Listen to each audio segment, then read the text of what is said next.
if a 15-minute city was really about service provision, then where are all the brilliant services for the GPs and all the great provisions? And when you do have them, can you get to see them? Now, we're in this beautiful building, and we got to say, let's give it a little bit here, right? Because in Scotland, you had 5 incredible universities when England only had 2, right? In the 1700s, let's have it straight about the contribution of Scotland internationally. And that's why it's so important that when you get an export that's coming from England that is actually something to do with something called C40 cities, with the idea that we're going to have restrictions. We've had 3 decades of bureaucrats and technocrats that don't have solutions, that don't have ambitious ideas for schooling or hospitals or medical inspiration or building lots of houses. But instead, you know what they're good at? They're good at saying, don't do that, don't go out there, don't speak in public, don't give out flyers. In fact, how about we shut your roads down? They're very good at that kind of thing. Sit in the corner, hands on heads. We're the smart, brilliant people. We're the people that can fly to different places around the world. We can go to Davos and we can come up with all these ideas, and then we'll come back and we'll tell everyone this is how you're going to do it. Now, the question for us today, ladies and gentlemen, is what we're going to do about it all.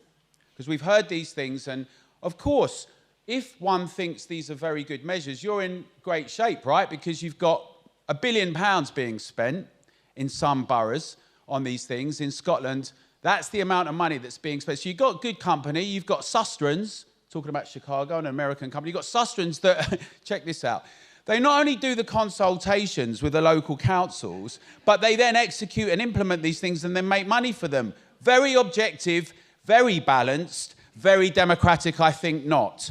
You've got active travel and livable streets with cycling campaignists. And by the way, I love cycling, right? But, my mum's got a condition. She can't cycle. The delivery people and the working people that have to bring things to and from people, they can't cycle. We've actually got councillors in England telling people they should get a wheelbarrow and bring furniture to people. Or like chimney sweeps should do that. And so, what planet are they on, right? What do they want us to do? Go back to feudal times where we had to pay tolls and in hamlets, or go back to China circa 1970 and 1980 where we were all cycling around.